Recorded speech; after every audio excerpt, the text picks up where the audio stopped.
Welcome to the lesson on the WTO Appellate Body Crisis, Causes, Consequences, and Prospects for Reform, Update 2025.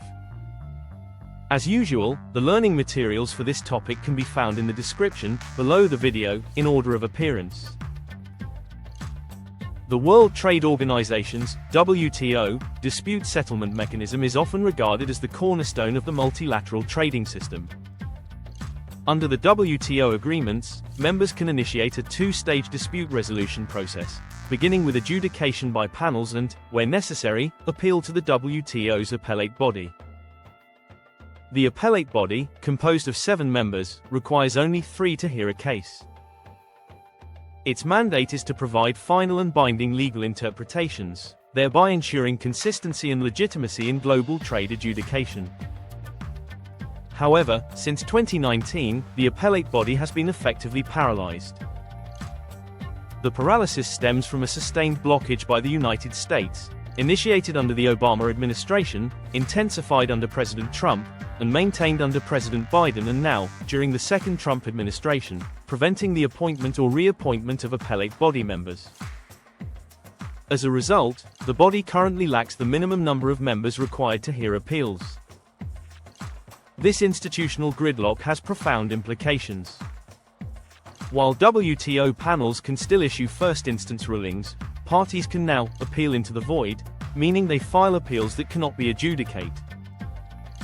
In practice, as Hugo Perez-Cano Diaz argues, this freezes the dispute, preventing enforcement and leaving rulings unresolved. For a system built upon binding, rule-based multilateralism, the absence of an appellate mechanism undermines predictability, legal certainty, and members' confidence in the WTO framework. More broadly, as Jana Titievskaya suggests, it erodes faith in the impartiality and functionality of international economic governance and raises the specter of renewed trade unilateralism and protectionism. Titievskaya notes that the United States justified its obstruction on several grounds: excessive delays in issuing reports, judicial overreach by the appellate body, disregard for procedural limits such as transition rules, and the creation of de facto precedents not sanctioned by WTO law. Garner Knapp, Weston and Lovett acknowledge that these concerns are not trivial, particularly when raised by one of the principal architects of the WTO system. Yet, they reveal a deep tension between the United States' original commitment to multilateral, rules-based adjudication and its growing discomfort with constraints on its trade policy autonomy. Responsibility, however, does not rest solely with the United States. Other key WTO members, including the European Union, Canada, Brazil, India, and China, bear partial blame for failing to engage constructively with US concerns over nearly 2 decades. Instead of pursuing meaningful dialogue or exploring institutional adjustments, they often blocked US reform proposals, particularly those aimed at enhancing member oversight of the appellate body. This persistent diplomatic inertia has contributed significantly to the present impasse. It is important to view the appellate body crisis not as an isolated failure but as part of a broader malaise within the multilateral trading system.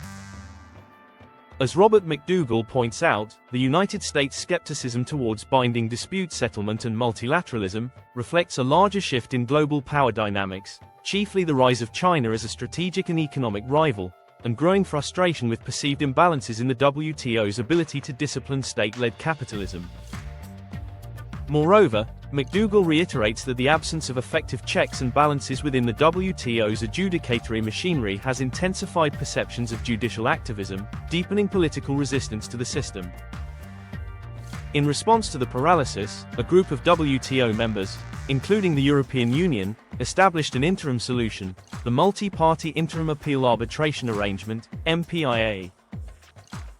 The MPIA, based on Article 25 of the Dispute Settlement Understanding, allows participating members to use arbitration as a substitute appellate process. Its purpose is not to replace the appellate body but to preserve a functional, rules-based alternative until institutional reform can be achieved. However, the MPIA remains limited in scope and legitimacy. It applies only among participating members, and major players, most notably the United States, India, and several developing countries, have declined to join. This has resulted in an uneven playing field. Disputes involving non-participating members remain subject to the appeal into the void phenomenon. As Kristen Hopewell notes in her 2025 update, the majority of WTO disputes are now caught in this legal vacuum, with states increasingly exploiting the system's paralysis to avoid compliance. The number of new cases has fallen to roughly one-third of pre-crisis levels, signaling that members no longer view the dispute settlement system as a credible means of enforcing rights under international trade law. In short, the legal order underpinning global trade is beginning to erode. To restore credibility and functionality, many scholars and policymakers argue that only systemic and institutional reform can resolve the crisis. This would involve a combination of greater political oversight, enhanced transparency, and clearer procedural limits to ensure that adjudicators operate within their mandate. Reform could also include narrowing the scope of adjudication to exclude politically sensitive issues, thus reducing tensions between law and diplomacy. Crucially, members must reassert collective control over the system to ensure balance between judicial independence and political accountability. As Reich reminds us, the WTO dispute settlement system has often been described as the organization's crown jewel, and one of its most successful features. It provides a binding, impartial mechanism for resolving trade disputes among sovereign states, a rarity in international law.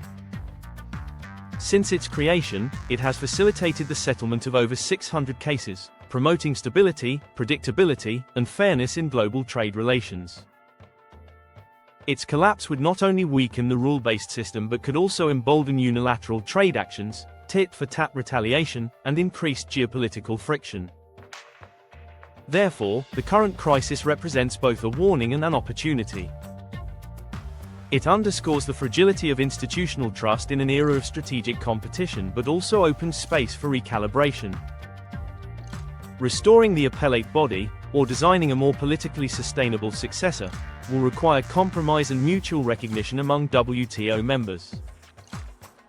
The United States' concerns about procedural excesses must be addressed seriously, while the rest of the membership must reaffirm their commitment to collective governance and rule-based adjudication.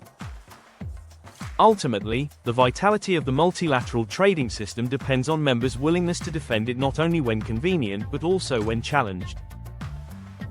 The paralysis of the appellate body is thus more than a legal impasse. It is a test of the international community's resolve to uphold cooperation over fragmentation, law over power, and dialogue over disengagement. Thank you for your interest in this topic. We hope that this lesson was helpful to you, and we are looking forward to seeing you again soon.